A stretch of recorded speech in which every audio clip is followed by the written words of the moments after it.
আহ নেপাল নেপাল দেশের একটি সরকার পতন হয়েছে। সেই সরকার পতনের বাংলাদেশের থেকেও তারা অনেক ভয়াবহ কাণ্ডর দিকে নিয়ে এগিয়ে নিয়ে চলে গেছে।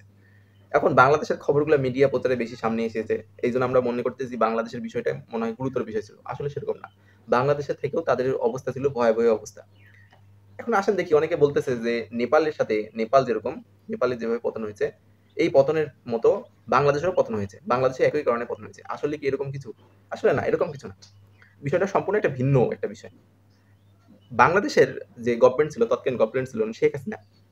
শেখ হাসিনা গভর্নমেন্টের আমলে বাংলাদেশের যুব সমাজের জন্য বিভিন্ন রকম উন্নয়নমূলক ডেভেলপমেন্ট প্রোগ্রাম এবং তাদের যে একটা চাকরির একটা বিষয় ছিল, সেটা অনেক অংশে বাড়ছে। পূর্বের তুলনায় বর্তমানে অনেক অংশে বাড়িয়ে দিয়েছিল। সেই সাথে সাথে বিভিন্ন ডেভেলপমেন্ট, দেশের কাঠামোগত ডেভেলপমেন্ট সেগুলো অনেকটা এগিয়ে নিয়ে যাচ্ছিল। বাংলাদেশের সমস্যা ছিল, বাংলাদেশের শেখ হাসিনার সমস্যা ছিল তার একঘেয়েমি কিছু কিছু ডিসিশন, এক পক্ষপাতিত্বমূলক আচরণ, এগুলো মানুষকে আশাহত করেছে।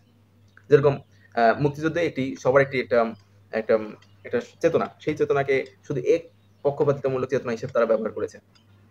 সেই সাথে সাথে বলা চলে যে আপনার নেপালের যেটা প্রধানমন্ত্রী ছিল, নেপালে যে বর্তমান যে ডেমোক্রেসি ছিল, সেই ডেমোক্রেসি কিন্তু ওইভাবে যুব সমাজকে ওইভাবে কিন্তু চাকরির ব্যবস্থা করতে পারেনি।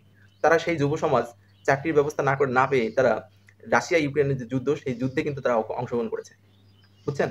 তে আপনি রিপোর্ট ঘাটাঘাটি করলে এই পর্যন্ত দেখতে পারবেন যে নেপালের অধিকাংশে যুবক ছেলেপেলে সেনা সদস্য তারা ওখানে গেছে, ২ মাসের ট্রেনিং দিয়ে তারা ওখানে গেছে।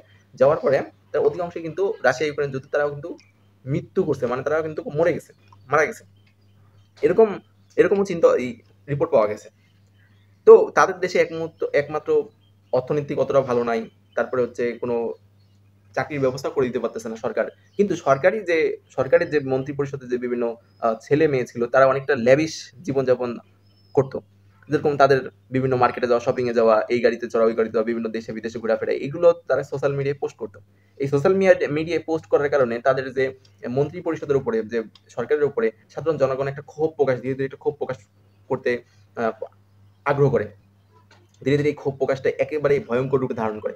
এই ক্ষোভ প্রকাশ ধীরে, ধীরে একটা আন্দোলনের রূপে ধারণ করে।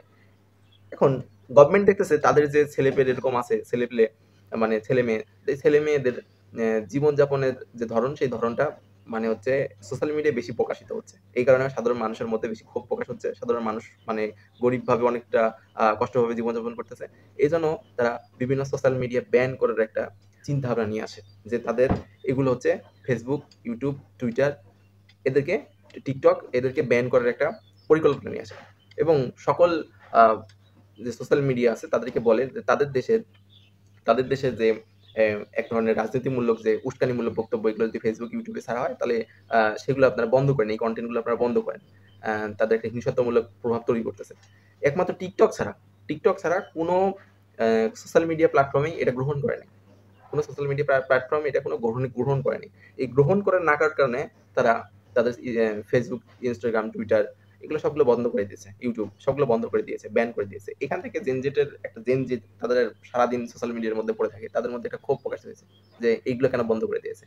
সেই সাথে, সাথে তারা এই আন্দোলনটাকে আরো বেশি সামনে এগিয়ে নিয়ে গেছে। তার পরবর্তী ঘটনা আপনাদের চোখের সামনেই বিভিন্ন আন্দোলন হলো, বিভিন্ন মন্ত্রী পরিষদ, এমপি মন্ত্রীদের তারা অ্যাটাক করতেছে, মারতেছে। এভাবেই তাদের দেশকে তারপরের চিত্র বাংলাদেশের মধ্যেই চলতেছে। সেই সাথে, সাথে ভালো থাকবেন। আবারও দেখা হবে আপনাদের সাথে।